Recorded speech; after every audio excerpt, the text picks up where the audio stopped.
All right, guys, welcome back for another PAWCast. Today we're going to do something a little different. It's actually a response video to something that was sent to me on the internet. So here we go.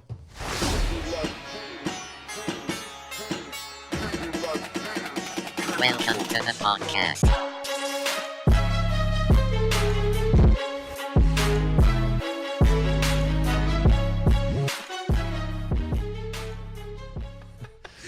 Oh, man. You know, the last couple of podcasts, of course, obviously I'm here for the whole thing from beginning to end.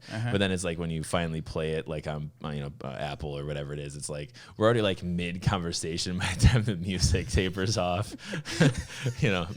Making a joke about something. But anyway, guys, yeah, so today we actually had a lot of actually discussion before the podcast on whether or not we actually wanted to record this particular podcast. But for us to be, talking about process now and how, the spider web essentially is set up, how all of this stuff, I mean, the reason why we didn't talk about process in the first 25 podcasts is because it would have been way too early. Yeah. We can't talk about process, but, this video that was sent to me, was actually sent to me on the context of like, hey, what do you think about this? And it was because, again, we start to talk about culture and core values. We start to talk about our education system and public relations and service and process, but more importantly, talking about culture, the failed bond spectrum, talking about service, our lack of infrastructure, talking about talent where there's overall a loss of self-worth, and saying, all right, well, we've dedicated 25, 26 episodes, 30 some odd hours. I mean, if you look that way, in just talking about what our core values are and how it relates to the education system. And now ultimately moving over to process. And really what the process side is, now we're starting to engage the concept of there actually being caregivers. Because when we were talking about core values, that was almost exclusively just internal. That was just how are we actually functioning as a clinic. Now, the thought there is, of course, there is still educate the caregiver and serve the patient. So there is an external component to core values. But really, it was more so on how are we handling ourselves. Right. The caregiver is a part of the care team, but that was pretty much the extent of how we approach that, but mostly focused on what is your locus of control, and it's typically within your team, not necessarily as much with a caregiver, but that can be extended out with a relatively low amount of effort as well. Oh, absolutely. And I think it's what, again, has come up is fix yourself, fix the team, fix the community. Yeah. That's why we've kind of taken this approach. Fix yourself as core values, fix the team as the education system, and then sort of fix the community as process and service. I mean, that works weirdly well. Oddly, right? Yeah. I know you just riffed that out, but it does work pretty well because it does take good process to ultimately create a community level impact, because if your process isn't there, and that's been one of our growing pains over time, has been, and we talked about it with on number 25 with the concept of the value of time. Sure, yep. Is if process takes away from that for people, they're going to go back to core values, and trust is going to be limited, which ultimately is going to impact, respect, unity, and accountability, which you can go back to 7, 8, 9, talk about how those are all circular. But really that's what it comes down to, is if your process isn't good, it's going to go all the way back to a lack of core values on the patient care team, which does include caregivers. Yeah. No, and that's exactly. So when you look at, so what's the key indicators of success, right? So it's like, I even had a veterinarian I was consulting with ask me about that. What's your key indicators? And it's all about, everyone only ever wants to talk about process, where it's like, oh, how many appointments are you turning? What is your charges at? What are these at? So it's like we are only ever talking about process. There is not enough focus on core values and sort of ultimately what is our education system on onboarding and so on and so forth, performance reviews, yada, yada. But yeah, so I think it's, again, I like the way in which we have formatted these, at least, so from a linear standpoint. So that being said, to then have this video sent to me and saying, hey, what do you think about this? And I was kind of creating our own response video to it. I think what we're going to see is in just sort of this, like you said before, the way in which this information is presented, at least is sort of in jest on, in some respect. I mean, it is kind of a big joke video, and trying to make light of a potentially serious situation, or at least situations. But for me, as we kind of go through these 5 points, really it's less about what this veterinarian is actually saying and doing, but it's the implication of the entire thing. Mm-hmm. It's the process to core values, to education, to see how this one problem, I completely agree, are perceived as 5 problems. I understand that the current culture of our profession is that these 5 things are a barrier for us, or a bottleneck, or a restriction, or a constant, thing that we come against. But it's all about perspective. Right. It's all about control. It's all about accountability. Mm-hmm. And I think that's where, actually, we were just talking about Mentee about this, is it's actually who's taking the first step. Yep. And I think in this particular video, what we can at least end it with is sort of the end of the video appears as if it is worded towards caregivers, to basically say, like, just trust us, with your patients. So you can tell that the video is, in one respect, the message is, it's kind of odd, because the message is geared towards caregivers, but the jokes are about caregivers to address a veterinary audience. Mm-hmm. So there's a little bit of clarity there for me, where it's just like, how are we? And so I give credit because it's supposed to hit a lot of different, people, right? But it's the message, I feel, is just kind of off base when you look at what we've been talking about for the last 30 hours. And the thing about it that kind of drives me nuts is what we've done. If you go back to when we talked about our after action review, sure. This is obviously not one of those, but it's of similar context, where it's like, here's a set of variables, and now you have a team of people looking at it and being objective about what is happening, or at least attempting to be. But the whole point of the after action review is to get to the point of implementable solutions. Correct. And in this instance, yes, does it lay out, I think number one, the set of variables is very limited. There's a humor element, so sure. it is satirical, which I give it that. Yeah. But there's also the fact that the perspective on that is it can create a level of misguidedness for those that, even if they understand that it's satirical, will be like, well, this is actually what happens. It's funny because it's true. Correct. Yes. The other every side, joke has an element of truth. Yeah. So the limited set of variables, not necessarily getting to a fully shared set of reality, sure. Which then it ultimately the solutions we could implement aren't great. But on the other side is when you talk about having multiple audiences but not a whole lot of directive, is that the way that this is worded at the end is actually putting the actionable item on the caregiver, Correct. Even though it's directed towards a veterinary audience. Correct. Which, to me, turns into, at least in Murphy's Law's world, in a blame. Yeah. Because now somebody's going to see this and be like, well, it's your responsibility to ask me how we can treat your patient better. Yeah, and it's your responsibility to trust us. It's because I'm blaming you for the lack of trust in this relationship. Right. Yeah. And to me, that's backwards almost entirely, because as it relates, like, just find where you have that control, find where you can make things better, and waiting for somebody to look at you and say, hey, I want to increase trust, therefore, what should I do? That, to me, it's not realistic, because I don't think that from a caregiver's perspective, they should really understand that a lack of trust even exists.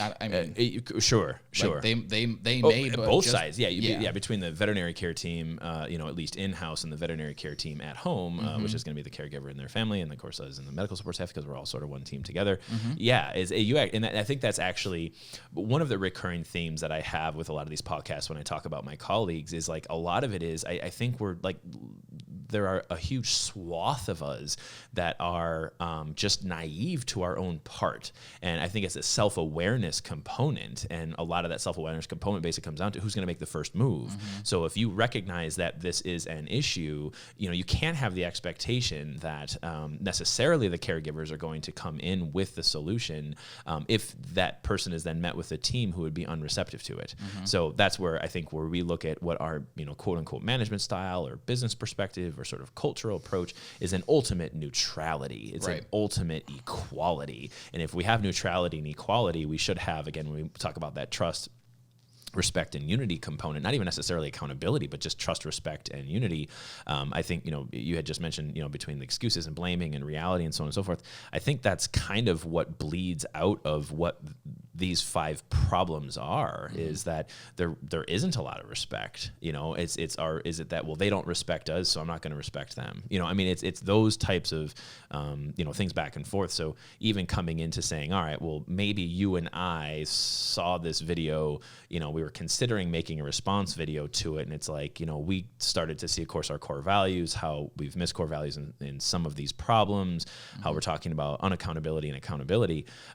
Just pop through some of the comments. The overall response video to this is not a solution-based response. Right. A lot of it is just staying into the, the excuses, the I can't people, or the blaming. I hate that when they do that. Just pop a couple off. Yeah, so one of them is, and we'll get to the actual, the 5 things that are in the video, but just some of the responses, is one of them is talking about the idea of explaining patient status, right? And a veterinarian laying out a different perspective for him. So the commenter says, a fun thing to do is when a caregiver tells you their dog has been vomiting for 3 weeks, reply with, okay, so he hasn't been holding down food for 3 weeks. Just laying out a different perspective usually makes them realize what idiots they've been. Sure. So started off okay. Right. And then it's like, oh, and but we're actually just disparaging people, even with the way that we say something, the way that we're thinking about laying out this different perspective, just to prove that you're right. Yeah, put them in their place. Yes. Right. Yes. Yeah. And for me, like when, to look at that, I'm just like, if that was my mom, what if that was my mom? Yeah. What if that was your grandma, right? What if it was my brother or a cousin or something like that? There's sort of the lack of human element. So you just show them how much of an idiot they are. It's just, to me, that it is infuriating. Yeah. Because it's not, what do we say? Inefficient process and unnecessary conflict are the 2 biggest problems in our profession. It's like our solutions to that is serve the patient and educate the caregiver. So how are you going to start out educating someone by thinking they're an idiot to begin with? Because idiot is just perspective. Yeah. They might, okay, the animal's not been holding down food for 3 weeks. You said that instead of vomiting. Okay, yeah, maybe that is something that they missed the mark on, but it's like, I don't know, go change your toilet. Right. Like idiot is only ever perspective, so we can't assume that, plumber's going to come in and be like, ha! You mean your toilet's been running for 3 weeks? That means the valve's bad. Why didn't you just replace it? Yeah, you're in your place. You're an idiot. Right. So it's all a matter of perspective. Just because we hold on to this information doesn't mean we're any better or worse. It just means we have the ability to educate. Right. So yeah, there's one. Anyway, we'll get on that in a minute. Number 2, the internet one happens all the time. Dr. Google is my worst enemy. Right. And then a response to that one. I hate Dr. Google. Right. So again, and I think we can pop into these. We'll go through 1 through 5 very diligently. So again, I can fire off. So, but the point is, in reading some of those comments off, is this very negative? Correct. And I think that's the point I was trying to make, or we were trying to make, is just saying like this isn't us just looking at this video and being like, we don't agree with what is being said, and there's no core value and there's respect and all these other types of things, but it's like the reception to at least a group of people is that even if we're saying that, well, we had 20% negative comments and whatever happens to be, it's like, but still like the impact that you're potentially having when you don't actually have it looks like an all-encompassing audience, where it's you're trying to send a message to caregivers, but you are, again, trying to make jest, and it's focused more towards a veterinary group, is that, like I think you had said before, is it's like, if you have a veterinary professional, whether it's a nurse or a veterinarian or medical support or whatever it is, but you have a veterinary professional who doesn't spend a lot of time on the internet because they're just working hard, working every day, and it's like they just want to fire off maybe a couple minutes on their phone to just relax while they're eating their lunch or whatever it is, or wolfing down their food in front of a microscope, that's the one video they see today. Right. And if what we're saying is that there's then going to be the negative impact or the negative perspective, the next of these 5 problems, the next 5 caregivers who come in that identify or at least indicate one of those problems are going to be like, oh, that's right. This is a problem and I hate that. So it becomes a barrier actually. Yeah. And that's where, like I said, I think looking at process and core values and education system and so on and so forth, So I guess let's just jump right into the first one. Yeah, I would just to finish up your point before you do is this is going to be similar to episode 21 where we had talked about the unicorn clinic stuff and all the things that went in with that, right? So not to say that this video doesn't have good intention, whether it is humorous or providing a level of perspective where it's like you're not alone or something like that. I think the intention is there. It's the realized result. It's the did you overstep your intention and actually create a completely unintentional result of negativity. And I think in this instance it does illustrate kind of a lack of perspective on how this can ripple effect out into so many other negative reactions, even though it was well intentioned. Yeah, and that's, I think, and I think it's platform and reach, right? So we have a decent platform but a small reach. So to say we have someone who has a decent platform and a large reach is that's then the responsibility. Like if I had posted this video and had gotten those types of negative comments on my video, the first thing would be is I would actively engage that person who posted that. But again, I have to be self-aware that my video actually then made it acceptable for them to post in that way. I'd probably delete the fucking video. I wouldn't allow that message to continue to persist out there because again, there's so many levels of it that are disparagement. I think you said right, even if it was an unintentional result. I mean, because this particular veterinarian I think is well known for kind of saying things in jest and just trying to keep it light and hey guys, don't take things so seriously. So again, I agree with you that the intent here is not intentionally negative. However, the result, but also the talk path is, I think that's why then the video was sent to me and just saying, what do you think about this? So it's not necessarily meant to be argumentative in any capacity, but it's more of just an analysis of this video as it relates to what we've been talking about for the last 30 hours. Right. So yeah, the title of the video is 5 Ways Pet Owners, or in our instance, caregivers, make veterinary medicine hard. Sure. So the first one was they bring in their own personal issues into an exam room. And these are the top 5 ways that pet owners make veterinary medicine difficult. Number 5, they bring issues. Doctor, you need to do everything you can to save this dog. He is my best friend. He's the love of my life. He is everything. Do you know what I'm saying? I thought I was the love of your life. Oh, well, honey, you were when we first got married, but doctor, you know how things change. So yes, bringing in personal issues into the exam room. I mean, that's a huge part of what I'm not disagreeing with the fact that that is a very real issue, right? Yes. But just the way that it is worded in this context is like, oh, well, that's just a barrier that we can't overcome.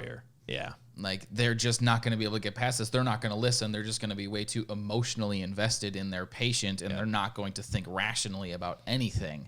So for us, it goes to, okay, we acknowledge that there is a barrier of emotional impact as it relates to patient care. That's a very real thing. We're not discounting that.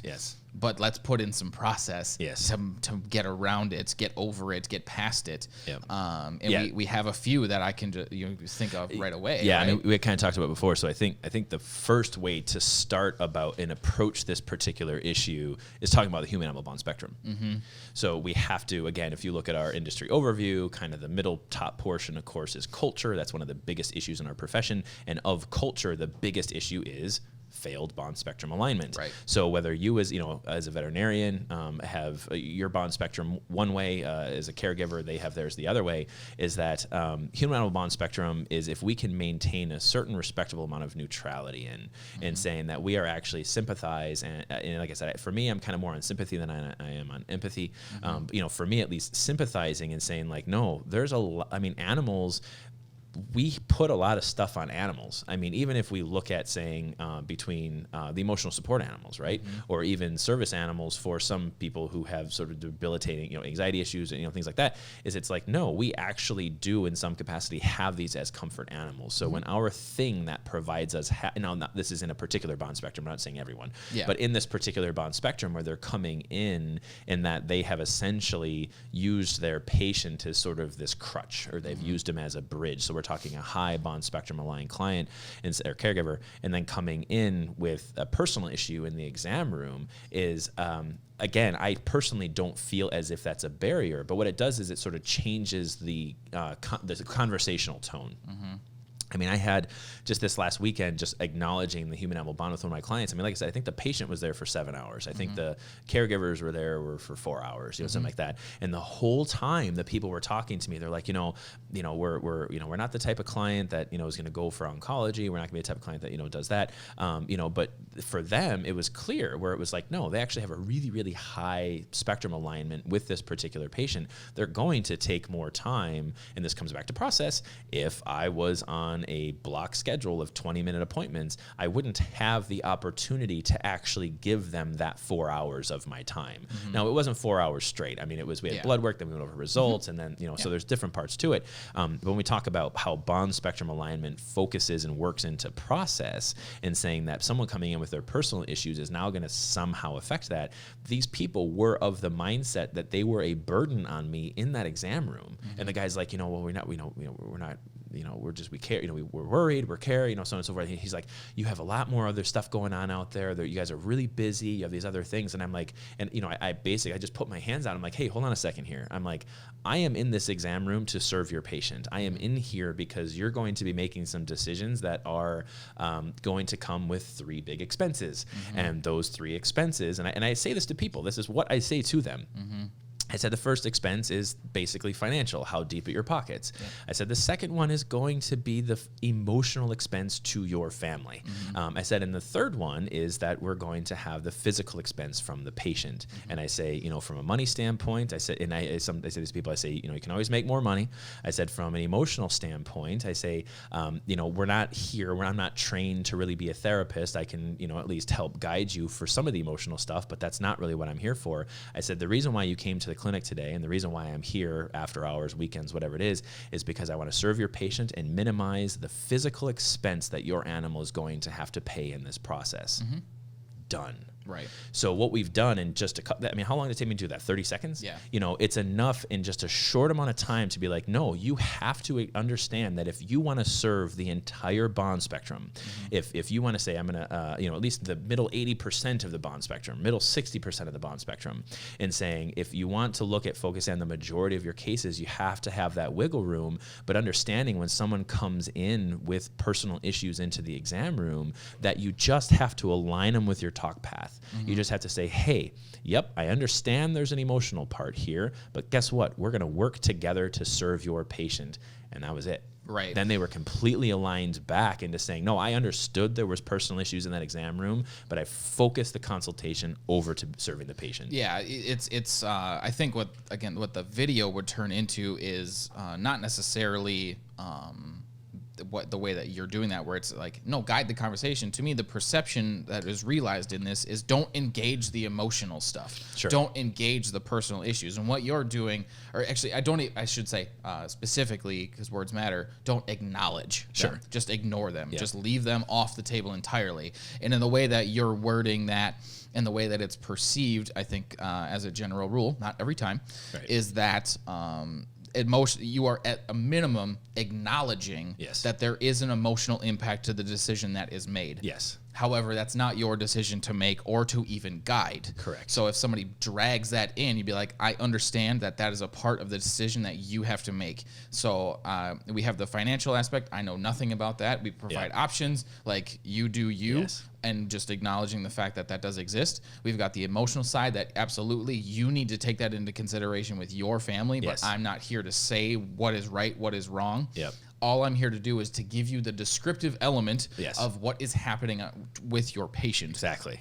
Because if your willingness is higher than somebody else's to realize a higher level of patient expense, ultimately to mitigate emotional emotional in that instance, or the other side is to mitigate financial and realize less patient physical expense, whatever it might be. They need to do that calculation. Yes. It's just really hard to do that calculation without having a fully a very accurate description of what the patient expense is. Yes. Which is what a veterinarian's place is. Correct. It's not to be the guy who's given everything away. Sure. It's not to be the therapist. Yes. It is to describe what is happening Yes. to fill out the rest of the equation. Absolutely. No. Yes. That's yes. all I got. That's what it is. And that's again coming on to the equal playing field, and you're exactly right. Cause that came up, like you said, in episode 21, where it actually had to do with sort of the emotional management of yourself and the team, and don't have that emotional reaction, only base in logic. So what I'll do is, if I understand, so these two things go hand in hand. So most of the time, if you have someone who comes in with sort of a high bound spectrum alignment, or they come in with, again, sort of the personal issues into the exam room, that kind of thing, is usually what ends up happening is the consultation ends with, well, what would you do if it was your dog? That's pretty common. I mean, and after hours, I'll get it probably 1 and 2 to 1 and 3 consults. Yeah. So when I start out by saying, if again, I recognize that it's a high spectrum alignment, there's an emotional component, or, there's sort of the personal issues, or what it happens to be, is when I start out by saying, here's our 3 expenses, the, oh my gosh, the financial expense, the emotional expense, and the physical expense, I'll end and I'll answer that question the same exact way. I'll say, there's no magic here. It's not a matter of what I would do with my animal. I said, because it's not up to me to make a decision what I do with my animal. I said, in my particular circumstance is I have a wife, I have kids, there's other people in here who I would have the same conversation with. I said, because ultimately, then I kind of make this joke to make it light with people, just to kind of take, the air a little bit, is I said, I'll find where my spectrum alignment may be different than my wife's spectrum alignment, just as between you two spouses, you may have a different alignment where you think one thing should happen and you think the other thing should happen. I said, what should not happen is that, you as spouse 1 you want to treat, you as spouse 2, you want to euthanize, and then both of you look at me to basically take sides. And I tell people, and then they kind of laugh, and I'm like, I'm not going to do that, because that's not what I'm here to do. Yeah. I said, even if it was in my family where the shoe was on the other foot, and what would I do? I said, here's the reality. If I end up saying, and this is then when I talk about, then we're kind of talking about euthanasia a little bit here, which is not the full context of the conversation, but what I'll say is it's the coin of euthanasia is on one, the coin of euthanasia sucks. It doesn't matter how you flip the coin of euthanasia sucks. However, for me, it's a matter of saying, well, we're actually providing comfort to this animal, we're taking away its suffering. So the coin of euthanasia actually is a positive thing. But what's on either side of that coin is, on one side, you'll have individuals who if they euthanize too early, they'll feel like we never gave the patient a chance. We never tried. I'll never be able to forgive myself if I didn't try. The other side of the coin is we took too long to treat. We tried to treat and we never should have treated. Why did we make our patients suffer longer just because we wanted to treat? And I say that to people, and then that's usually when the tears start going, they're just like, yeah, I'm that way, he's that way.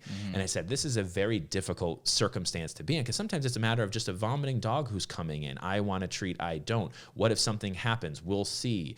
So you can take it not just on euthanasia, but you can take it on any condition between vomiting, diarrhea, that kind of stuff.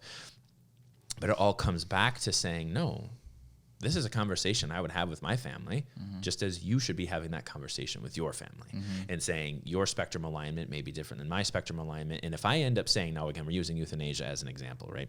So if we're saying that in one hand, I would be like, you know what, if this was my dog, I'd probably put it down, and then you treat, and then we end up euthanizing, you're going to feel that much worse because I said to you that he was right in the beginning, and oh my God, I hate myself even more because I tried.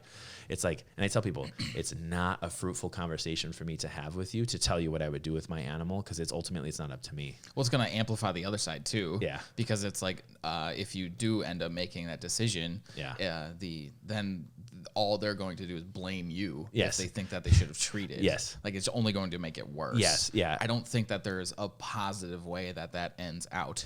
Yeah. Well, it's in the establishment of reality. So I mean a positive way if you recommend in action. Yes. I'm saying it's a gamble. Big time. Yeah. And I don't know, that's like playing roulette. Your odds are pretty awful. Yeah. I mean, I do like roulette, but anyway, bad example. But no, a lot of it is when you look at, again, our accountability chart between accountable and unaccountable, it's the weight. Right? It's that, we recognize there's a problem. We're kind of choosing to not act, and we're going to have the veterinarian make the decision for us because we don't want to actually have to make the choice. That's unaccountability. Yes, So for sure. yeah, so for us, we just again that talk. But you do that so you can ultimately realize excuse and blame. Yes. That's typically why weight exists. So if we, as the veterinary team, which again includes the caregiver, but as the veterinary professionals, we allow that perpetuation of thought and saying, what would you do if it was your animal? And then you answer, you haven't actually brought them out of unaccountable behavior. You're allowing unaccountability to persist. So because they waited and you're allowing them to be unaccountable, like you said, if there's a problem, it's excuses and blame. Right. You said, and this, and I paid this money, and I did this, and you and this, and you and this. And it's like, that's how that happens. But as soon as we change the conversation to not now we have accountability and core values. Now we have accountability within our team. We're extending that accountability over to the caregivers because they are part of our veterinary team and just saying, I need you to acknowledge the reality of this circumstance. I am here to talk about patient expense, and I am here to give your patient a voice in the room. And again, this is all sort of coming back from sort of having personal issues in the exam room, but that's the interconnectedness of this problem. Right. That's the interconnectedness of people bringing in personal issues. Not everyone's going to bring in personal issues, but if you have someone who brings in personal issues and you meet that with, and you see that as a barrier and it's met with resistance, we're completely disregarding the human-animal bond spectrum. We're completely disregarding the three expenses between financial, emotional, and physical, or at least, for the patient. We're completely disregarding these things, and I think that's why I take personal issues with not taking, or I take issue with taking issue with personal issues. Right. Because, in the end here, it's if we talk about equality and we talk about inclusion, I just bring it back to just saying, like, what if it was your mom? What if it was someone's grandma and grandpa just died and this was grandpa's dog? Like, people are going to come in with emotional issues, or, ESAs, kids with, all of that stuff. It's just, you have to acknowledge that it's there, not in every case, but when the cases show up and we have personal issues in the exam room, take it head on and bring people into accountable behavior. Exactly. It works every time. Yeah, every time. And that's where the majority of our most glowing and high quality reviews actually come from too, is when they were not aware of the entire reality, and they were provided all of the detail necessary to make an informed decision on what to do, positively, negatively. Doesn't matter the result. The process in which to get there was actually where we realized the greatest feedback from caregivers. So it's because they're not disparaged, right? They're not in an environment. I mean, they can be themselves. They can have, what do we say, vulnerability. They can have these things, and it's a comfortable. It's not necessarily quote unquote a safe environment, safe space. But it is something where we've allowed that, and it's just, it takes 4 sentences, and it does sort of humanize it, and saying, like, I understand that that's a part of this, like, it's okay. So I'd say for this one, again, intention I think is there, but from an actual creating an ideal result, it is acknowledge, but don't necessarily engage the emotional side. You have to acknowledge that it exists. You have to allow people the opportunity to feel emotion as it relates to patient care, and how they have their own interconnectivity of how this patient is a part of their family and a part of their life. However, it's not your job to fix it either. Because if you try to fix it financially, you're going to just, that's compassion fatigue, right? Or if you try to fix it from an emotional, actually that's probably, I know what you're saying, but either way, if you try to fix it emotionally, then it's compassion. If you try to fix it in a way that you are not made to fix it, you're just going to make it worse. So and like I said, I mean, honestly, when I talk about those 3 expenses, I'm gonna move on to number 2 here. But honestly, when I talk about those 3 expenses, like, I actually say to people, like, on the emotional expense, I'm like, I'm not your therapist. And the lady this last weekend, she's like, she was like, could you try? I mean, she said it in jest, but I was just like, I'm like, I don't think so. But basically what I followed it up with is I said, I'm totally here to support your family in your decision. I said, I'm here to be supportive. And in that supportive, my main job is to bring patient data forward. And it's to bring clarity to this problem. So making sure you understand to the best of your capability, because not everyone can understand everything, because some things you got to dumb down, some things you got to smart up. So it's again, so. But what happens when you try to manage the emotional side, if whether you're ignoring it or actively engaging it, not just acknowledging Yes, it, yes. is that you will tend to lose the objectivity of patient data. Sure. Both sides. Yeah. Because you're going to miss things if you're ignoring it because you're trying to make sure that you don't have to engage on that level, or you just get way too deep into the emotional stuff, and it's just they just miss all of the reality of patient data. So that was a lot. Yeah, it's a lot of things at a one point. Well, but that's the interconnectivity, the interconnectedness is that and that's why I think again when the video was sent to me, it was like, what do you think about these? And I'm like, well, I understand the jokes. Yeah. However, if we take it one step further and really break this down and everything we've been talking about between accountable and unaccountable behavior, core values, education, the whole thing, this is why when we start to look at how this is all related, you got to fix core values. You got to make sure everyone's trained the same way. You got to make sure you got process because these are real day problems. And what we have are real day solutions. These are totally easy and it works damn near every time. Yeah, so, okay, number 2, here we go. Put more faith in the internet than the veterinarian. The best way to keep a pet's teeth clean is to brush them daily. Actually, the best way to keep a pet's teeth clean is a metaphysical crystal dog collar. I read it on the internet. I don't think that's true. That's because you're a heartless man that only wants to sell dog food so you can put gas in your private helicopter. That's right, internet. So this one I think we've actually talked about several times.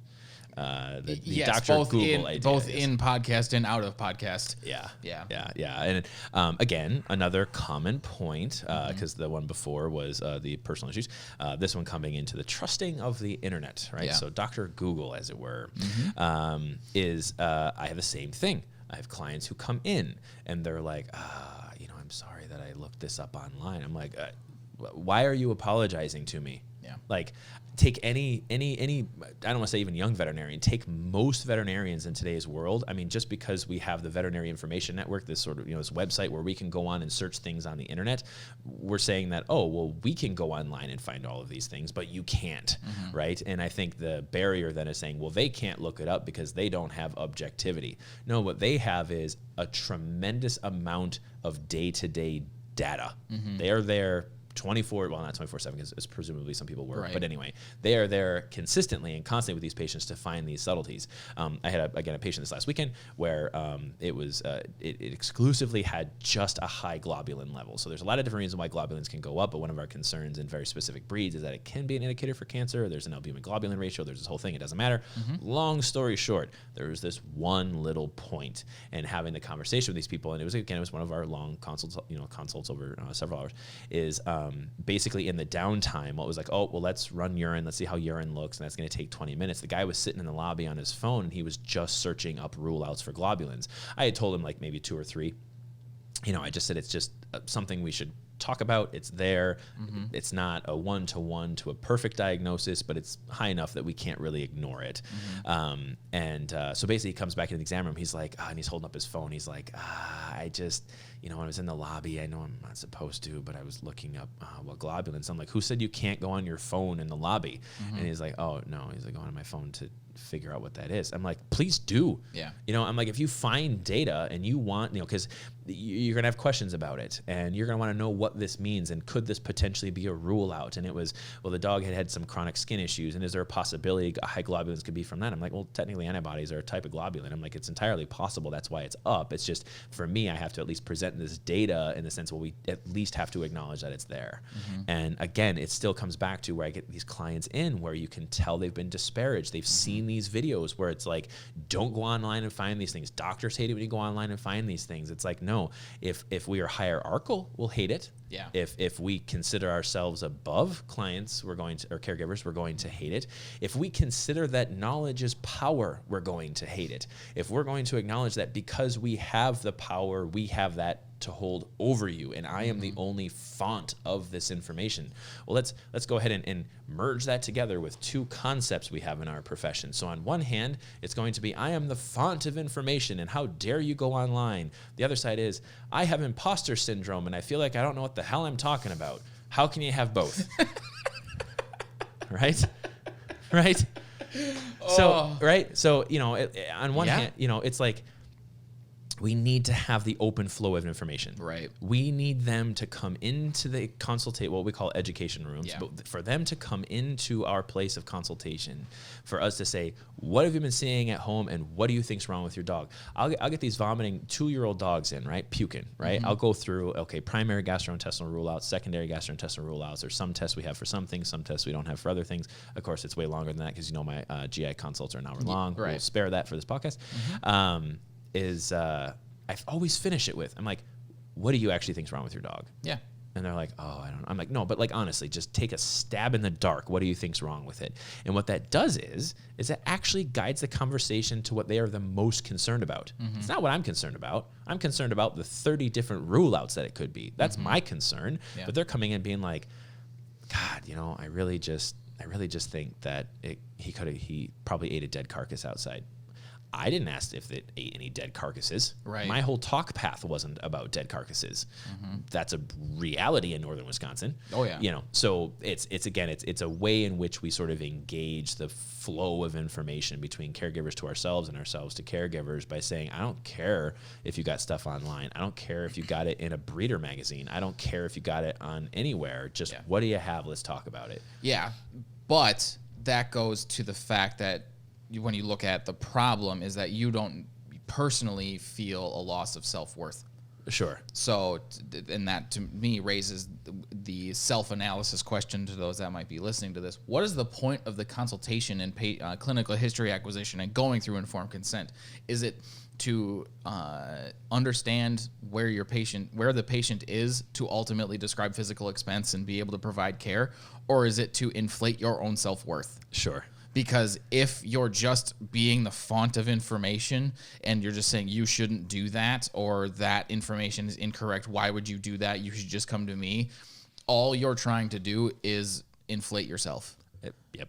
And to me, that actually does that mentality, especially if it's from a place where it's like not true ego, right, creates imposter syndrome. Yeah. I have to hold this high mount because if I don't, they're going to see me as lower and they're not going to take me seriously because I'm afraid of the internet. Yes. They actually are greatly interconnected. Yes. But if you have the vulnerability and humility Yeah. of just owning the fact that it's like, I know a lot of stuff, but I don't know your patient as well as you do. Right. Like, let's talk about it. Right. Let's have a conversation because ultimately we're here to serve the patient, not to serve myself, Right. not to serve your emotional needs, Yeah. anything like that. Yeah.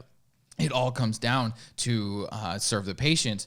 And that eliminates hierarchy. That eliminates disparagement. It's engagement. Yes. It's vulnerability, and it's trying to create an implementable solution. Absolutely. And you can use the internet to do that, by the way. Yes, right. Like if you are afraid of what the internet says and it's going to impact you emotionally to the point where you can't think coherently, maybe you should stay off.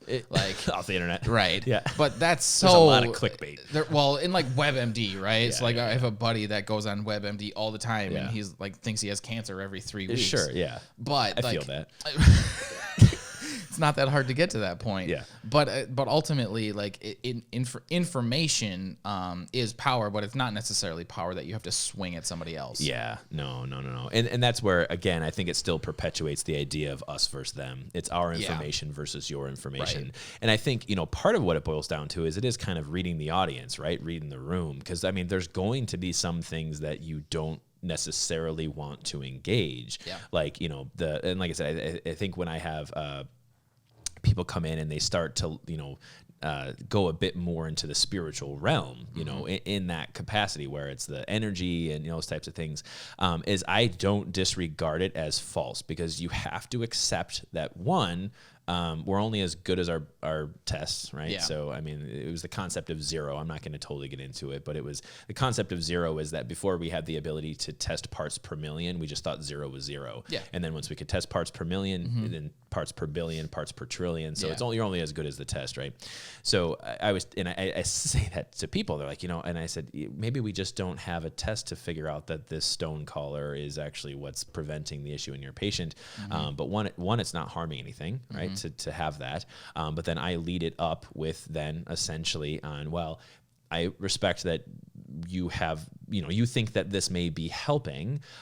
What I've been taught and what I've found, because it's the conversation point, is saying what I've found, what I've been taught is that, from a dental disease standpoint, we look more at enzymatic pastes than we do, actual just like abrasive paste that humans have, because enzymatic is a little bit different dental disease in dogs. And sometimes, and I make the joke, I'm like, sometimes we'll have, people who get their teeth cleaned 3 times a year and they still have cavities. I'm like, some dogs are the same way too. Some are more prone to dental disease. Some cats are more prone to dental disease than others. I said, so what we have is sort of, that Western side of things to say, no, we find these trends and diseases. And, a lot of times when we look at really bad teeth, it can lead to heart infections. It can lead to kidney infections. It can lead to a lot of these other things. So I just tell people, say, listen, go ahead and give that a shot, see if that works. But just know that each year when we kind of have this physical exam, I'm going to continue to point it out because I'm most concerned about if your patient continues to have really poor off dental care, that it's going to get sick in other ways. And I just want to make sure that that doesn't happen, but I totally respect that you may not necessarily feel that same way. Right. And that's it. It's just, it comes back to informed consent, but we've guided it back towards serving the patient collectively. Right. And it's not, you're an idiot for thinking that the stone collar is going to fix this patient's condition. It's like, no, it's fine. You can have that opinion. I'm not going to, and basically what I'm getting at is I'm not going to battle people on some of these things just because I want to be right. It's the acknowledgement component. I'm just going to acknowledge that you think that's right. Just because I don't, it doesn't mean you don't, but I'm at least going to give you my part, and then you're going to do with it whatever you want. Well, and that's the way that it's actually addressed in the sketch that's in here is, no, that's wrong. Yes. Like, as soon as you say that, it is, what are our 2 things, right? Inefficient process, but unnecessary conflict. Right. That's exactly what that is. Right. Like, why... even if you firmly 100% believe that it is inaccurate, false, whatever it might be, by you saying, no, that is incorrect, right? There's a defense mechanism that people have built in, whether it's regarding their family or their ideas, and this would be their idea, and they're now in a defense mode. They're not in a problem solving and building mode. Yeah, because anything you say after that, it's over. Right. It's how dare you, and then the hamster wheels running in their head the whole time. He's wrong. Well, I read this and it's a reliable source, and you're just talking at them, but they're not hearing you. Right. So, and that's where again, it's have the vulnerability. I really haven't heard anything like that before. And then it comes down to how everyone says it's about what I typically give the advice on controlling the conversation. And it's about I answer questions that people didn't even know they asked. Right. So that's and Janessa calls me Senator Riolo for that. But it comes back to saying, I'm not, I really haven't heard anything, I'm not really sure. But let me tell you about, and then boom, you got like 5 minutes where you're just like, I just kind of, let me give you a whole bunch of stuff. And you kind of unload it to them. Some of the stuff they may, it's like, and so I think the second part of that was then saying, well, that's because you're in the pockets of, big pharma or whatever happens.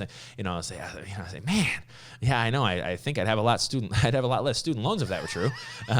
Or, you try to make funny of it, right? So I mean, that's the context of this conversation or of the videos. You try to make fun of it. But when I come back to is then it comes down to what? The affordability component. So if we're, for us, our dental cleanings, dental x-rays and, really, really complete package, all meds, all that kind of stuff, it's like $375. Yeah. If we have to do extractions, including that $375, it just ticks up one level on 1 to 5 roots. It's for $525, $750, and $1,000. So for us, ceiling. Yeah, a ceiling. Price price ceiling. So it caps our dental prices cap. $375 is cleaning flat rate across the board. Cat, dog, big cat, little cat, doesn't matter. It's $375 cleaning, full mouth x-rays, all that kind of stuff. But then to price cap these things, I say, listen, I understand that a lot of out-of-pocket expense in our profession can sometimes compromise care. I understand that sometimes things are affordable, and you may have the perspective that I'm in the pockets of some of these big pharma companies. But and that's like how we kind of finished. I say, we see a lot of kidney, I see kidney infections all the time. Heart infections not too often, but companies say, no, we really have bad periodontal disease that leads to these other issues. But what we've done here is that we've made our services both affordable and available. available. And our biggest thing is that we have these sort of price caps for cleanings. You're going to go get your teeth cleaned at the dentist. It's going to run you $150, $200. We're not too much further than that. So it's going to be a very similar cleaning price to what people are going to get for their own cleanings. But then we also have on the process side, because we're talking about process, is we also have the financing component, is that we have the ability to finance up to 4 years. And I tell people that. I say, if you have to go for $1,000 tooth extraction, that's 10 plus roots, by the way. Any patient who has more than 10 roots, so like a whole mouth extraction is, you know, if you have to take 11 roots out versus whole mouth, it's all 1,000. It doesn't matter. It's just going to cap there. And then you have 4 years to pay it back. You know, it takes the money element out of it, saying, no, I am really trying to serve your patient because we're working on expense, we're working on these things. And again, it's a way of, you know, she didn't ask me how much our dental prices are. Didn't ask what extractions are. Didn't ask me about kidney infections. Didn't ask about this. But it was like, does this collar do this? And you're in the pockets of Big Pharma. Yeah, I understand you ask those questions, but I'm going to tell you a whole bunch of stuff. And those things are going to help serve your patient. And in the meanwhile, maybe in its little bit, I'm actually going to be able to educate you. But I'm not going to say that you're wrong. I'm just going to deter the question. And and it's not to say that they aren't incorrect. Correct. Yes. But if you say that they are wrong, you have officially lost control of the conversation. Of yourself, really. Yeah. But yes, absolutely. Of the conversation. So anyway, I know we're starting to ramble. I think we're getting close to an hour. But we just let this run long, but we're doing all right. So Number 3, they tell different stories to the staff than they do to the vet. Okay, so can you think of any reason why Wilson would be vomiting? No, I can't think of anything that could be causing that. So I hear Wilson's throwing up. He ate an entire meatloaf. That's not in the notes. The bigger issue to me on this one is that it is a lack of trust across the entire patient care team. And having barriers ultimately with caregivers to that trust between all levels of staff. Sure. And I think on our end, you know, I'll let you touch on the root of the problem because you created the solution before we knew there was a full problem on it. Yeah. Is that our team edifies itself 10 times over across the entire intake versus discharge process. Yeah. Like everyone is provided the means to succeed within a specific role, and everyone understands the value of each role. And that is just edified across the entire process. It's not like, you know, one of the things that I know you catch yourself on actually, and I know you're working on is number one, you're transitioning language from technicians to nurse. Yep. Right. So it is a language piece that is edification for the role because it is very similar, if not more complex than a human nurse. Yes. But also avoiding, even though it is with not without malintent, referring to them as the girls. Yes. Right. Yes. So even removing that from your language. Yep. But all of that is preemptive to get in front of a lack of trust with caregivers as it relates to our technical staff and our medical support staff. Yeah. So a lot of things there. So kind of. What is your experience with that as it relates to clinical history acquisition process and lack of trust with caregivers outside of a veterinarian? Yeah. So exactly. I think there's several separate contexts we should probably address. So one, of course, is for us, we predominantly see sick patients. Yep. So a lot of our clientele is going to end up, because it's walk-in, right? So it's what come as you are, whatever it is, we'll help you out. So that being said, a lot of the times if they come in with vomiting or they come in with, you know, with their check-in sheets where it's a short description of clinical history, current meds, you know, that kind of stuff. So that's one, you know, that's one context. The other one, of course, is then kind of your routine wellness. And that's going to be where, you know, again, process, whatever. I think in the majority of your clinics, it's going to be your veterinary nurses, technicians, medical support staff. They're getting most of that data for you. And again, like you said, it comes down to, in both scenarios, is, you know, one, potentially perception of value, but I think the core value component of trust and respect and unity is, that's where for us, I don't want to say that I've taken away the technician's ability to obtain a clinical history. It's just more efficient if only one person takes a clinical history. Right. And if we look at saying in a hospital setting, you know, again, in ours, it's more applicable in saying that for our process for sick patients, which again tend to be the more sort of involved cases, unless you have a well patient with a lot of ailments. I mean, that's kind of a different scenario. But the idea being that our veterinary nurses and our support staff, we have them running so many tasks simultaneously between estimates to charges to patient care to injections to restraint to catheters. Is I say that really our job as veterinarians is to do physical exams, talk to caregivers, and ultimately type medical records. I mean, we have, of course, the diagnosis and prognosis and surgery component to it because that's by law. But when you look at it from a process standpoint, we should be doing like the majority of the history acquisition process because we have better triggers. And ultimately what's going to trigger words. So ultimately what's going to end up happening, like I'll have a clinical history, and it is a skill. Clinical history is as much of a skill as physical exam is. And a lot of it is just a lot of it is in reading the room. So if I have, I'm sending in a technician to get a clinical history from these people, and it's like, my dog's having seizures. And they come back and they're like, this dog's having seizures. And I go in and I talk to him, like, I hear your dog's having seizures. Yeah, he was sitting there the other day and he was just panting and he was kind of quivering, and he had just vomited. And I'm like, okay, so this individual technician, yes, I have to go and speak with this technician about, hey, let's try to differentiate between seizures and actual just like anxiety and discomfort because this animal just puked its brains out. It probably isn't feeling great. So the tremoring wasn't actually a seizure. It was just like, oh my God, my guts hurt. Yeah. Now, I'm not saying, because again, in our education system, and saying, no, we actually can include that in our skills rubric to then say in our skills rubric, we're going to work on active clinical history for the technical support staff. And I do think that as the future of what we're defining as the new profession is that as our new profession moves forward and that we start to use our veterinary nurses more as PAs and physician's assistants and nurse practitioners, I think that this is an opportunity for us to continue to train our in-house staff to acquire these really, really in-depth clinical histories where they can actually get all the data we need to make a 4-second diagnosis. Well, that world doesn't exist yet. So that can be the long-term goal. But if what we're saying is that current trend is that from a unity and trust and respect standpoint, that maybe we have a caregiver group who's coming in that doesn't understand, who trusts the veterinarian more than they trust the medical support staff. We just have to acknowledge, not necessarily that we should battle that trust and respect, but we should actually lean into it and saying that, okay, if I'm constantly going to acquire a more thorough clinical history than my veterinary support staff, because one, we have a full breadth of veterinary knowledge. I mean, our trigger words for saying vomiting versus regurgitation to some of these things, we're just going to be quicker to jump on that and not spend a lot of time in clinical history. But we lean into it in saying that, if I'm going to obtain a full clinical history, have your technician or veterinary nurse spend that time somewhere else.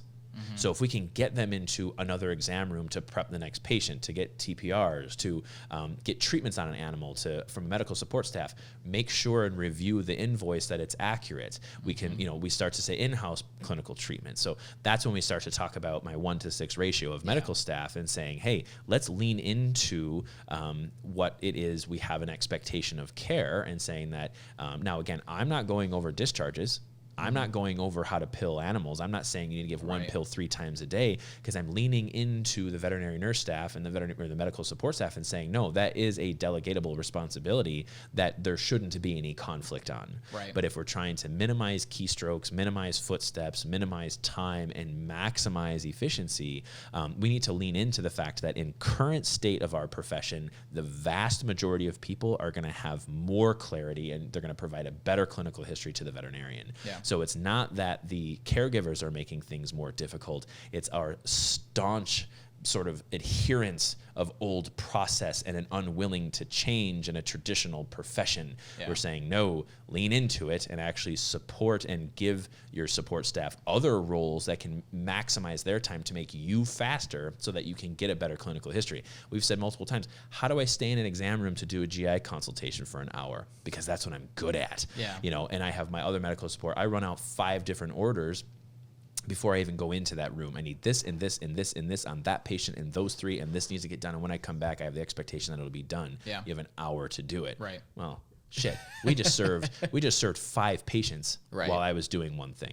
So that's again coming into the nurse history part. It is a trust based on position, but we can lean into it, but then increase unity with the team because we all have our own responsibilities.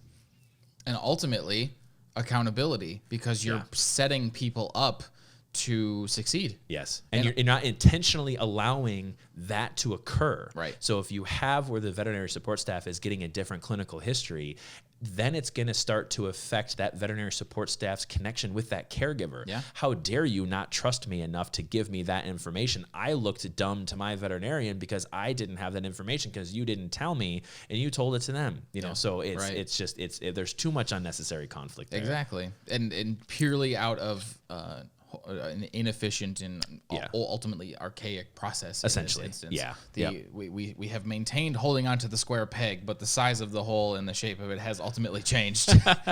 Ooh, yep, not touching that one. Nope. All right. Okay, so number 4. They get embarrassed and don't exactly tell the truth.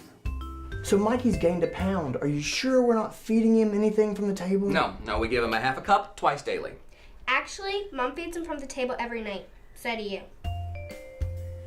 Okay. All right, so here we go. So this actually just leads off of point 3. Yeah. Right. So this kind of leads into saying there's a little bit of overlap on point 3.4.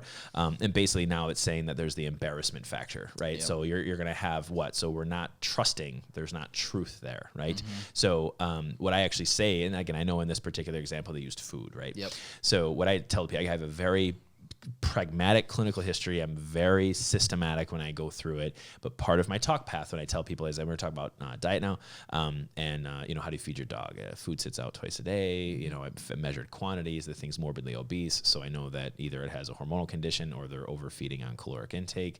Has access to the cat's food, so you try to kind of flesh those things out. Mm-hmm. And I say. I said this next line of questioning, you're going to have this knee-jerk reaction to say, no, not me, not my dog. It doesn't happen in my household. There's no chance, no way, no how. I said, but I need to know what else goes into that dog's mouth. I said, I don't say people food. I said, I need to know what else goes in that dog's mouth. I said, I don't care if it's a new thing. I don't care if you've been doing it for the last 6 months. I don't care if you've been doing it for the animal's entire life. I don't need you to justify me what is going in that dog's mouth or how much. I don't want you to say it's a little bit or a lot of it. I don't care about that. What goes into its mouth? Mm-hmm. And they're like, what do you mean? I'm like, okay, so, cheeses and hot dogs and meat scraps and pizzas and, fast food and French fries and oh no. But sometimes you have to run the list, where you're just like, okay, grains and crackers and, vegetables. And oh, well, yeah, we do all of that. Okay, all right, well, dogs can have vegetables. So it's not exclusively a people food because they can have that, right? So it's this mindset for them on just however they define it.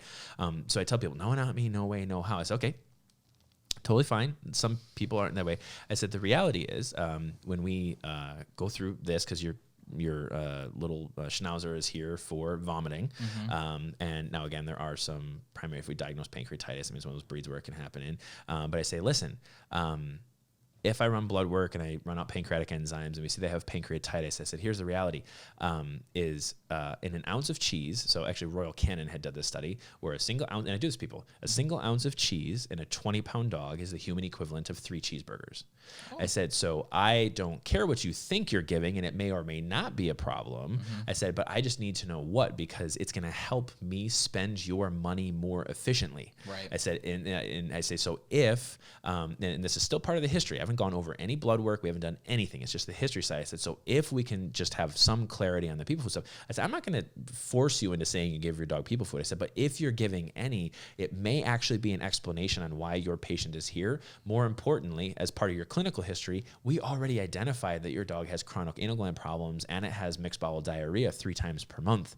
So we should at least probably start to consider that in the last 2 to 3 years, having diarrhea 3 to 4 times per month isn't normal. You don't have to know it's normal. I'm telling you it's not normal now, but I'm going to try to find a common thread into saying, hey, your dog's been having diarrhea 3 times a month for the past 3 years, and today you're coming in because there's blood in the stool. I said, we need to recognize that we've actually been having diarrhea for the last 2 to 3 years. It's just now there's blood in it. So for us to say whether you do or don't give people food, I don't care whether you do or you don't. We just need to accept that if you are giving people foods, there may be some consequences in how it relates to your presenting complaint today.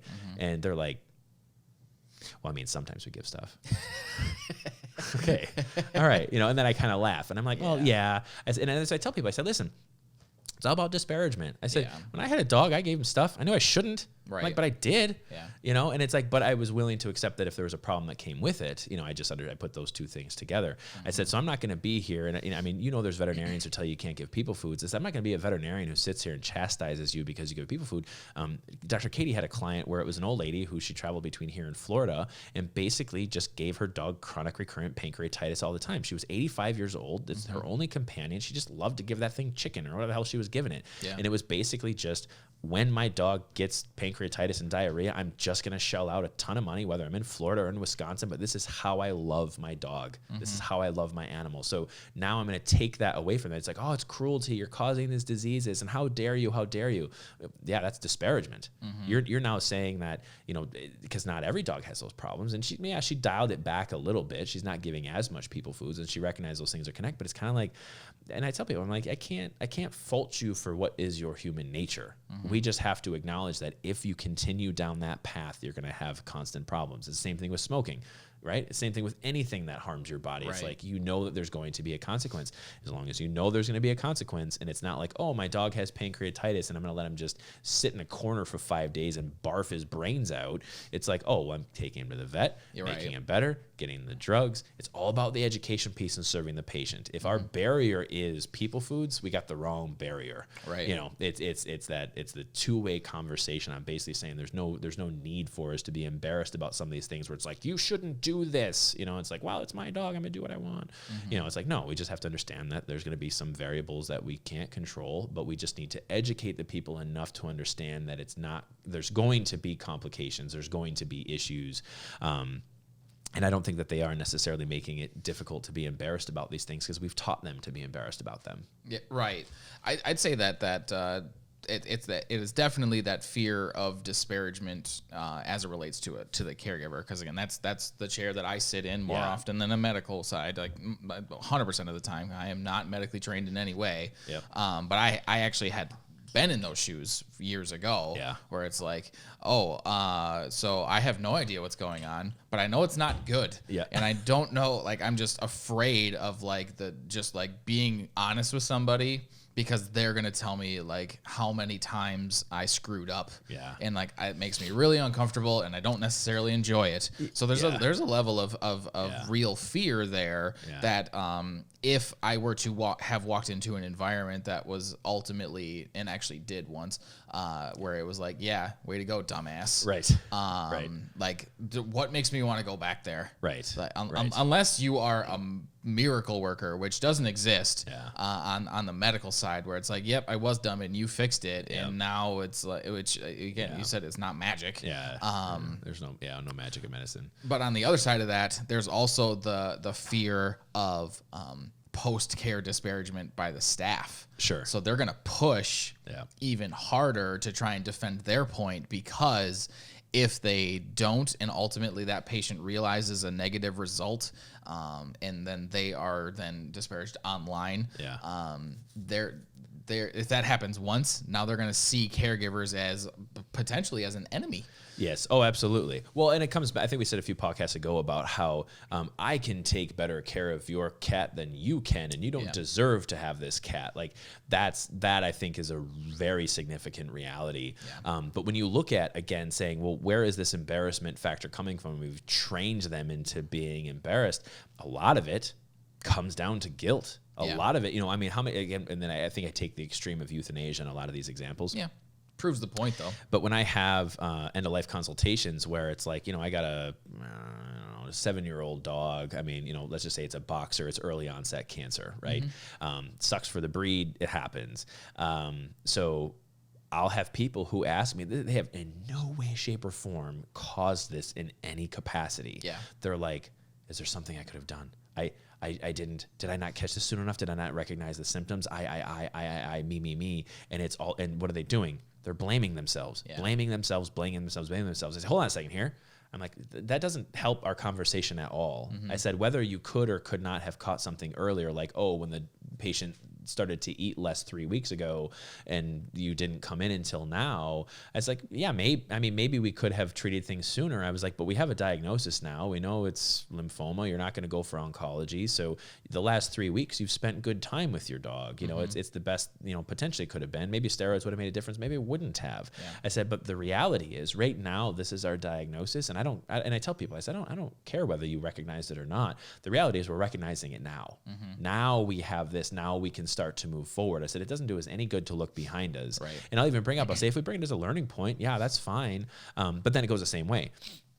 The guilt is, you know, it's like, especially when I have like my pancreatitis cases where it's like, you know, there's a 40-fold increase in the development of pancreatitis when patients are fed high fatty foods, either as a single occurrence or as a chronic occurrence. So I always make the say, it's like, all right, well, a holiday rolls around, the dog never gets any people food and it eats the entire, you know, turkey skin and fat pan, you know, versus the other way where it's, you know, a little foo-foo who gets a hunk of cheese every night for the last 5 years. Yeah, okay, 40-fold increase in the probability of developing pancreatitis.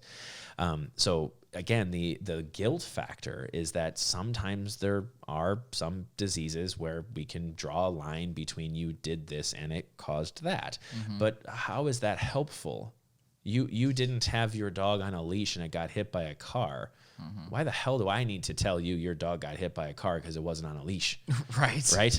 You know, so it's like, you know, there's parts of it where I think, again, it's the argument and it's the choosing one's battles is that if, again, our two solutions are educate the caregiver and serve the patient, if instead of talking about fault, and because as soon as we're like, you are at fault, that's number 2 on unaccountable behavior. Right. You're at fault. You caused this. Why did you feed that way? And where did it? That's blaming. Yeah. It's like, well, studies have shown 40-fold increase. This may have been a risk factor, but some patients develop this spontaneous disease as well that you wouldn't be at fault for. But I even come back to saying fault doesn't really even matter here because for us, we have reality. We have to own that reality. We have to create solutions and implement. Let's figure out how we're going to minimize financial expense, minimize emotional expense, and minimize as ultimately physical expense to the patient. That's what our goal is moving forward. I don't care who's at fault for that. Exactly. What that kind of rolls down to when we were actually, not this most recent staff meeting, but the one before, that was when the educate the caregiver thing came out. One of the big things that we had talked about in that meeting was if somebody walks in the door, be thankful that they're there. Absolutely. Because they're there to acquire a shared reality with somebody that is a veterinary professional. Yes. And I believe AVMA's most recent stats is 35% of canines have no primary care at all, and 50% of felines have no primary care at all. And like when I'm taking phone calls, 50 to 60% simply don't show up. Sure. Like that's huge, right? So now you're down to 40% of people that are even willing to take that step.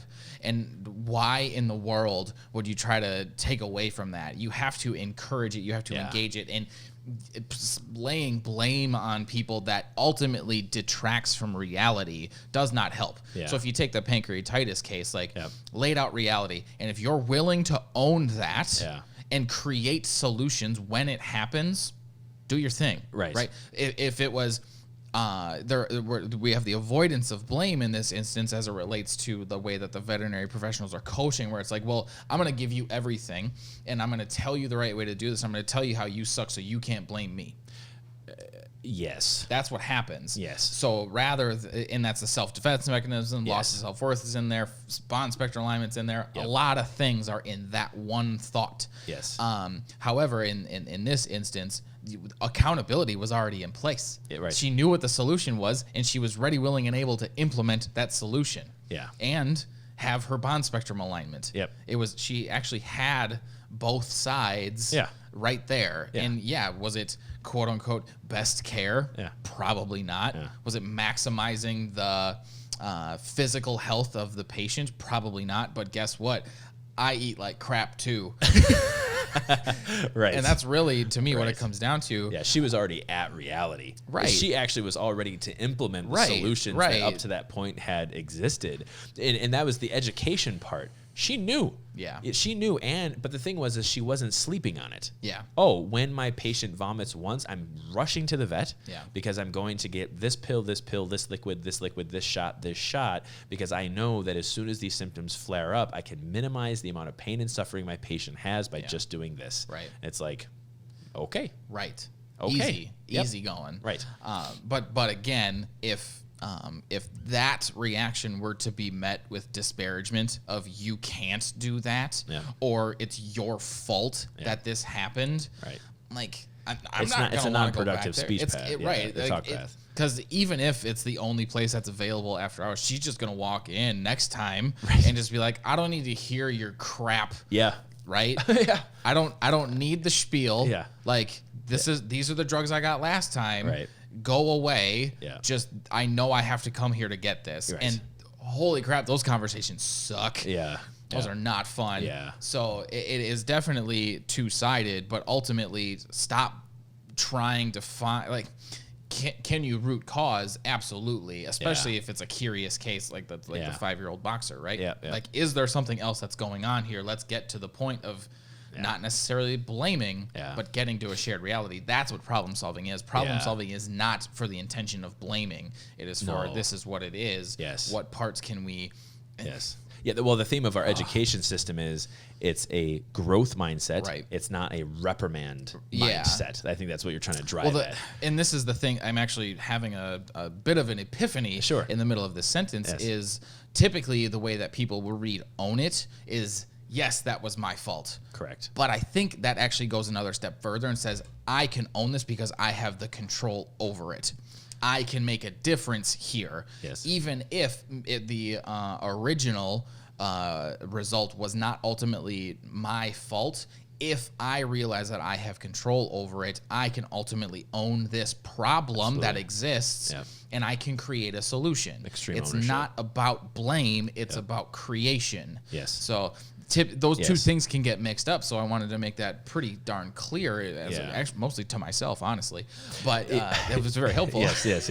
Yeah, but no, I mean, honestly, even if you guys look at what is in our culture and core values, the defining accountability section is own it. It's, people here own problems and acknowledge their responsibilities, and they're not here to blame or to make excuses. You're exactly right. It's it's the next step up. The next thing after own it is just solutions and implementation. Right. And that is then ultimately the definition, or what we're defining as accountability is a personal choice to rise above oneself and own the event and implement the solution. That's accountability. So it's you're exactly right. It's just us just saying, like, don't be the barrier to someone else's process.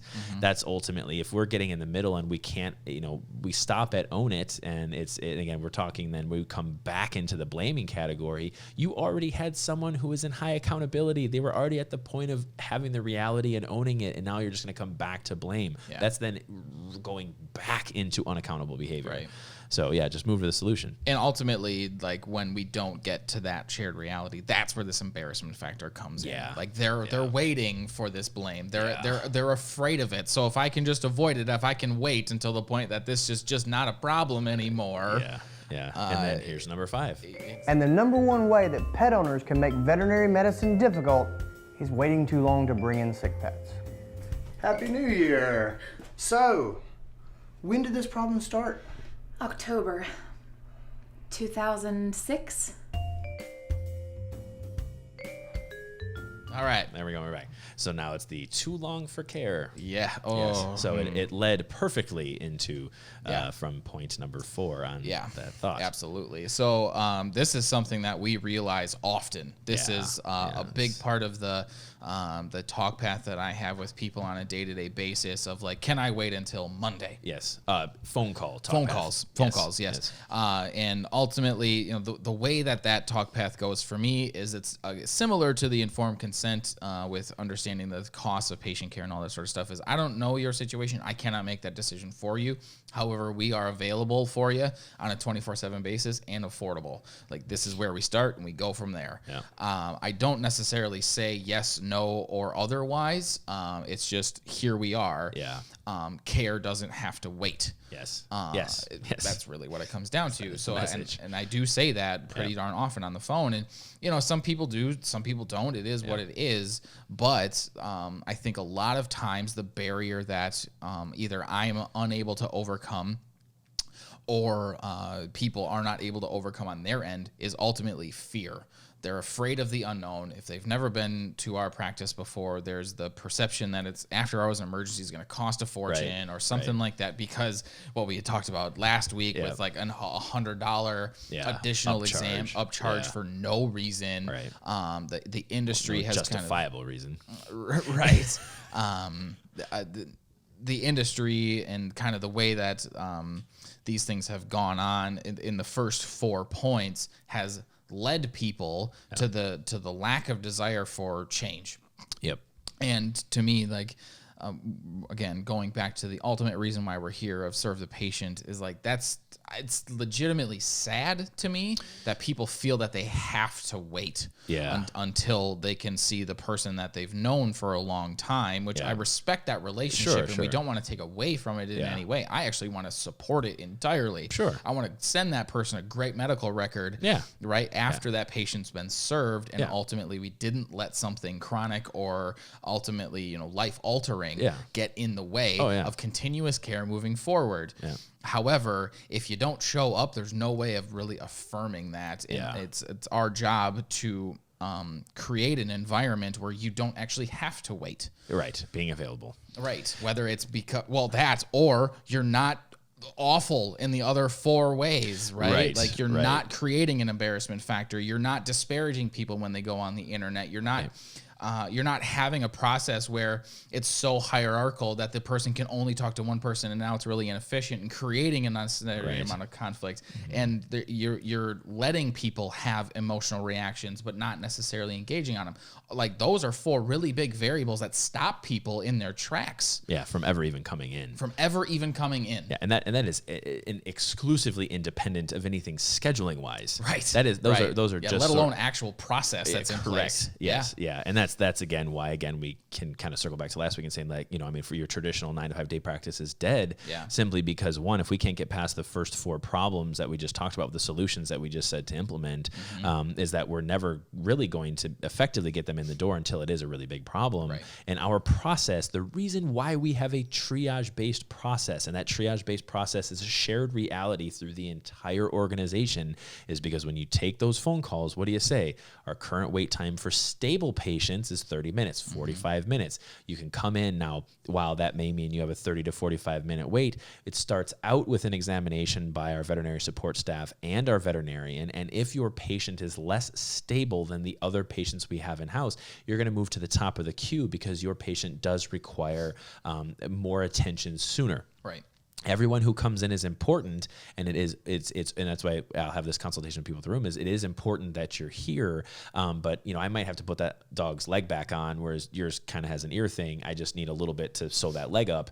Just give me a few minutes for the ears. And a lot of people, as long as you come in with the transparency from the first phone call to checkout, that the process is we are here to serve you and your patient. And I say this, and you say this by phone, is saying our initial exam fee is $75, 2 a.m., 2 p.m. It doesn't matter. That's what it is. And what I say in the exam room with people, I say, right now we are just at the $75. I'm going to talk to you about this test and this test and this treatment. I said, my biggest goal in order to serve your patient is that I have to work within the budget you provide me. We have several different financing options, some of them that allow us to get to 1 to 2 to 4 years on financing if we need to get to that point. But let's talk about why you're here. Let's talk about these issues. And again, these are exclusively cultural. We haven't even started to talk about the schedule component in saying, like, we have time for you. And that's the people who are saying, I'm sorry. I know you have other things going on. No, you are just as important. Come in. And I think the big takeaway, which maybe 2 podcasts ago we talked about, was the people can't take time off work to go bring their dog in who's vomiting. They just can't. Like, to me, I say this to people in the exam room, and they're like, wow, your prices are actually like really affordable. I said, here's the reality. I said, it doesn't make sense to me that these are your only options. One option is you don't go to work. So you don't go to work to take your sick patient in, which means you're not making money that day.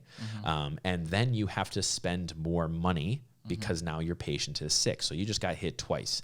I said, that doesn't make sense to me. And then on the alternative, it's I was only able to go to the veterinarian after work was done, but it's twice as much. Right. So even though you did go to work you got and you double made hit. money, then you had to pay twice as much simply because you couldn't take time off work to get when the rates were lower. Right. I said, so my goal here, I said, this is not a human ER. This is not a circumstance where things are going to be 10 times more. I said, we have things that are affordable for a clinic that's on operation 24 hours a day. But our main goal is to work within your budget so that, one, we can get care quicker. It can be more effective. And guess what? If we try this, let's say we have a very limited budget. And in this limited budget, we're maybe not going to test what we want to test. We're going to treat this particular way. Guess what? You come back Sunday morning at 2 a.m., we pick up right where we left off. Right. It's the same prices. Yeah. And that's where, again, then saying waiting too long for care, that's a huge part. So we talk about how there is no appointment. It's triage based. We don't, the embarrassment factor, like you said, all those different things are sort of touched in this waiting too long for care. We're simply now in those 4 solutions we said on these last 4 problems, we have taken away a big barrier on those people coming through the front door. The next one is talking about process and financial to say, no, now you don't have to wait any longer because we also are going to make it affordable for you. Right. Yeah, that's the waiting thing is I'm having a lot of trains of thought, but really what it comes down to is we're recording this on a Monday, and I know what Mondays are like. Yes.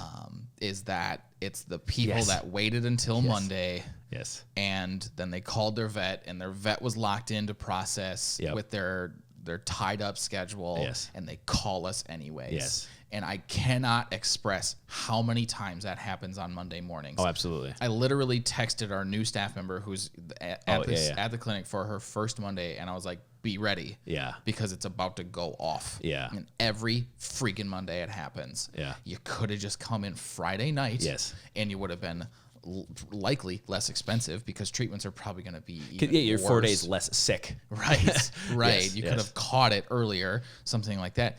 And I wish that I could tell that to everybody. Yeah. Like just in some way, shape, or form. I do some way in the exam room. Yeah. So when I have them come through and it's like Friday night and they're like, oh, do you think we can wait until our vet opens on Monday? I said, listen, we have upfront pricing and everything. You have an estimate for everything. Yeah. Okay. I said, we try to hit our rates at or lower than most of the veterinarians in the area, specifically because we don't want you to feel upcharged in coming here. Yeah. I said, the bigger thing is just that. It's Friday. You're cat or dog is going to be 3 days more sick come Monday. I said, you're also going to be met with every other Monday phone call. Right. I said, most clinics for wellness are 3 to 4 weeks out on wellness, which means because they're locked into their schedule, they have even less slots for medical cases. Maybe they have 2 or 3. So that means in their entire clientele, they have the opportunity to serve 2 or 3 more on a scheduled basis. But then it's like Katie's experience is that it's the drop-off walk-in where it's like, oh, I'm just going to drop my dog off and I'm going to go to work, and sometime today this is going to be handled, right? I mean, that's the process. Just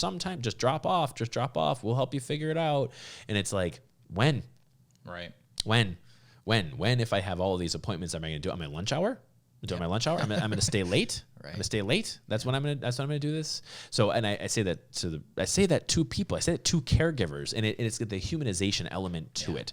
So part of it is I'm just trying to acknowledge, like, hey, like, give your referring vet a break. Like, don't make their Monday have 15 more cases because they're probably already strung out. I mean, it's like Garfield. Everybody hates Mondays.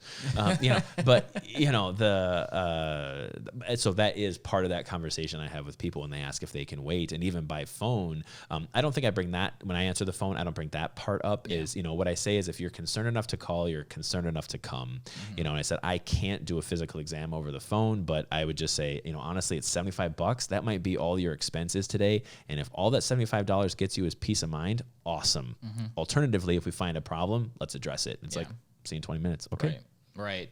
And so there's that side, but then there's also the other side, and it's kind of in the video is that patients, they're waiting exorbitant amounts of time, right? Yeah. Well, that goes back to the disparagement, that goes back to the failed engagement, that goes back to these hierarchical structures of holding on to information and not engaging people.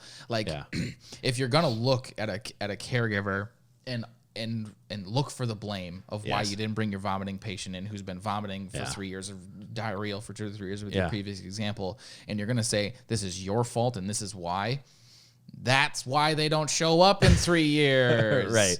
You pointed the finger. It's the guilt part. It's the guilt part. Yeah. They don't want to feel that way. Yeah, And right. I don't blame anybody for not wanting to walk into an environment of feeling an exceptional level of guilt. Yeah. Because for something that they loved. Exactly. Yes. Exactly. Yes. Yeah. So getting to the point of having a consultation that is all about shared reality, Right. I think is one of the biggest ways to address this as a problem and to create a solution of this isn't about blame. This is about understanding everything that's happened up until this point and setting a course forward that is best for the patient. Yeah. That's it. All we're doing is looking this way. We're Yeah. not really, I mean, Yeah. we're getting what happened. We're understanding the path that got us here, Yeah. but only for the intention of looking forward and creating solutions, Yes. not placing blame. And you have to watch your words extremely carefully in this instance because when you're in patient history acquisition, not only do you have to watch your words, you have to watch your face too. Yeah. Because there are going to be things Right. where you're going to want to face palm, Yeah, right? right. Like I just don't understand why somebody would do that. Right. Right. Like Right. I get it. Yeah, or that, There is. Yeah, Right. exactly. Yeah. And I think we should actually talk to Katie about that at some point Yeah. because she's really good at making that sound in some instances, but Yeah. I know that she doesn't do it in her consultations. No. Yeah. But that's such a huge thing in focusing forward, not focusing on what got us to this point and assigning blame along the way as a means to make sure it doesn't happen again. Right. It's just about what is the plan going forward. Right. And I think that's where you kind of brought it up a moment ago when we talked about owning it, right? Like that, as time has gone along and, you know, what I kind of am starting to realize, which sets us and my mindset apart from most others, is it's that.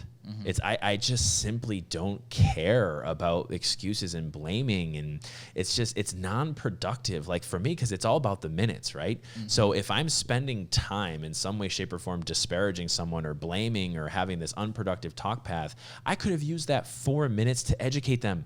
I talk fast, you know, and again, I'm not saying that I tell people, and I even say that to people, you know, I talk pretty quick. Honestly, ask me as many questions. I'm like, I can say that same thing 5 times. I'm probably going to say it 10 times today total. Just ask me if you have questions. But again, it all sort of comes back to it's just such an unproductive mindset.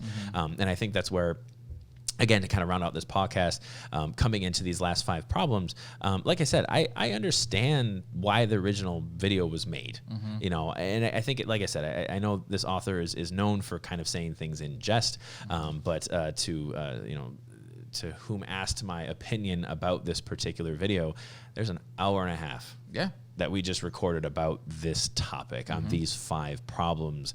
But if we tried to answer these 5 problems a year ago, it'd have been a really shitty podcast, right? Because we've taken the time, we've put you know 30 hours into saying, hey, core values, education, process, disparagement, culture, service, talent, self-worth, and that's when I look at what these 5 is. It's like, you know, it was what, a 4-minute video clip. Like my brain explodes, and that's like when it's basically strumming the spider web. Just I'm sitting at the middle, just touching the web, and it's like, poof, you know, it's like everything in the veterinary profession. The majority of things in the veterinary profession can be boiled down to these 5 problems if we consider ourselves somehow separate from our caregivers. Is really what it boils down to. And if we're just willing to accept the talk path that serving the patient is of equal importance to educating the caregiver, go ahead and rewatch this last 90 minutes, because it'll start to make more sense as you start to see how all of these things are interconnected with one another. Yeah, absolutely. We're all part of the same care team. We're all trying to get the same patient to walk out the front door. Right. And that's really what it comes down. And I have no doubt about the intent of anything that is ever put out on this front. It's the same as episode 21, where I understood the intent of the author. However, the ripple effect is so great that I don't know if the realization is necessarily there. It comes from read the comments. You know, I mean, look at how it's received, how it's perceived, and that's where, like I said, our platform is similar, but we have a shorter reach, and you know, and it's just like to take that platform and allow it's a real opportunity for us to educate our colleagues in the veterinary care teams to be like I understand that those jokes exist and that reality exists. However, to continue continue to take that type of perspective as nothing but unaccountable behavior. Just focus on accountability and let's move towards solutions. As soon as we can own our part in that and we take the first step forward, people follow leaders. Yeah. It's what they do. It's what we do as a society, is they follow leaders. Sometime right or wrong, but this is a very right circumstance where if you take that step forward and you start to implement a lot of the solutions that we just talked about, these problems will cease to be problems. I mean, I heard these 5 things and I'm just like, honestly, it's been several years since I've even had this as a barrier. Yeah. And my consultations have maybe gotten a little bit longer, but the engagement is so much more, and I'm serving so many more patients because I don't see these as barriers. These were opportunities for solutions. Absolutely. So that was a lot. Yeah. That was actually the longest podcast we've done to date. Yes. But I think it was worth it. I think just having again kind of a more industrial perspective and ultimately reaction to it, I think is pretty cool. I hope that whoever listens to this does want to get to the point of implementing solutions too, because I think that they're there. I think they're very real. I think because we're realizing them. Yes. We are in the middle of of implementation, which implementation is a constant. Yes. But I hope you all enjoyed, and we will see you next week. All right.